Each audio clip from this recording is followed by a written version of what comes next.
So good day everyone. Could I see Divine Grace A. Ramera? So today is mag-discuss ta about sa pinaka-important nga concept sa programming ang display, variables, data types, and operators.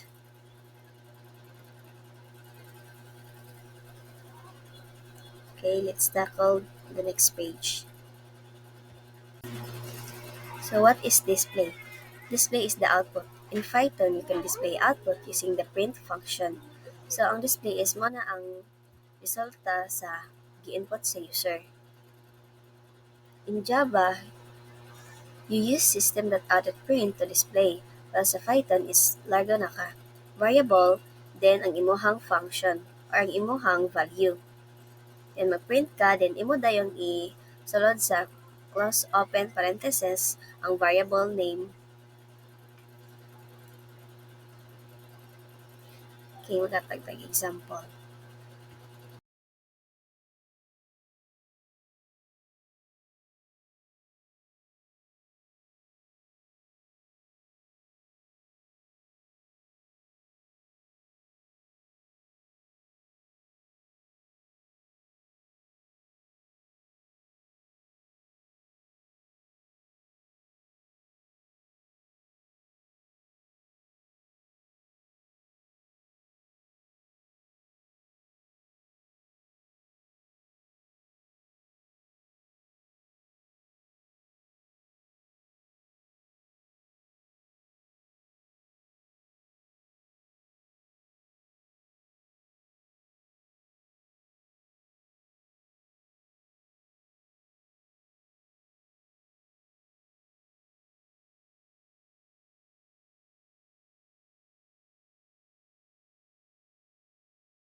So, diri ana po ta sa variables. In Python, ang variables is dynamically typed, meaning dili na ka kinahanglan mag-specify sa type sa variables kay ikaw ni bahala kung sa imong ibutang nga variable kay mosunod naman ang variable ang Python. Wala siya isundon nga rules kung kanira ang gamiton ana nga variables.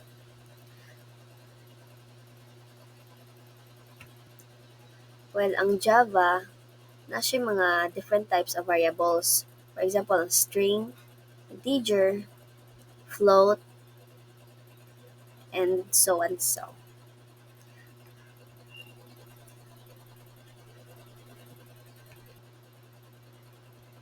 So sa paggamit sa string variable is first butang siya butang siya og data types na string and then ang iyang variable at ang sulod sa variable na value niya ang hello.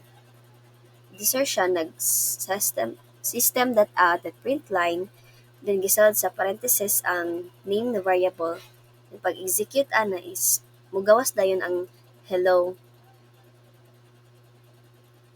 kung unsa ang naa sa variables, kung unsa nga method ay kung unsa na arguments or functions ang iyang gibutang sa variable nga name.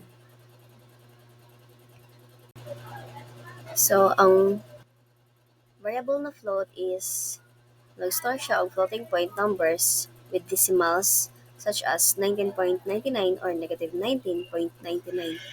I-convert niya ang integer to float.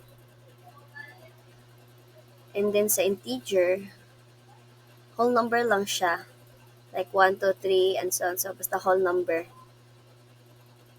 Okay, maghata ka example.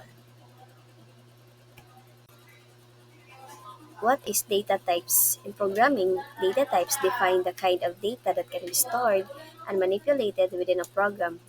Each variable in a program is assigned a specific each variable in the program is assigned a specific type data, which determines the operation that can be performed on it, its size in memory, and how it behaves during computation. Data types refer to the kind of category of data stored in variable.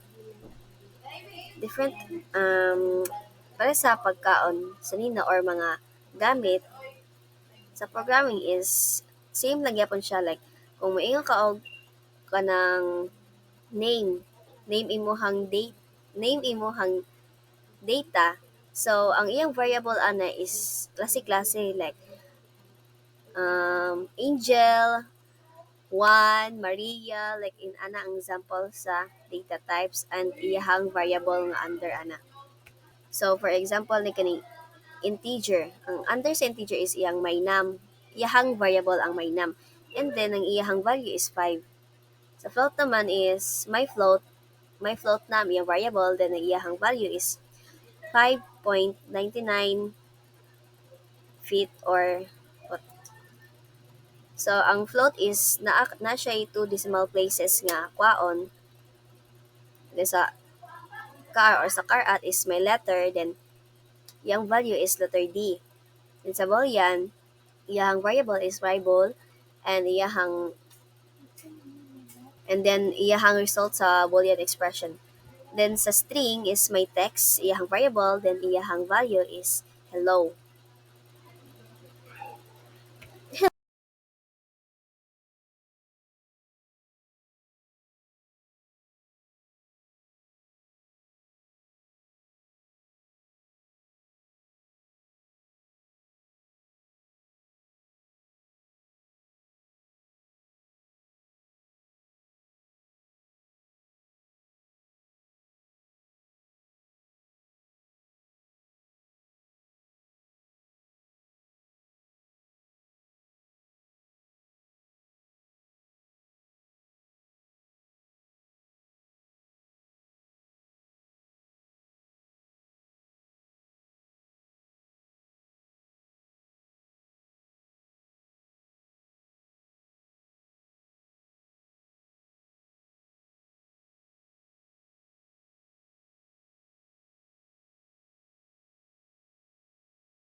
So, sa last part is ang operators. So, operators are used to perform operations on variables and values. So, kabalo naman ta nga ang operators is ang addition, subtraction, multiplication, and addition. So, sa example is, nag-print lang siya og 10 plus 6. So, ang iyahang result ana is 16. I-addition mo.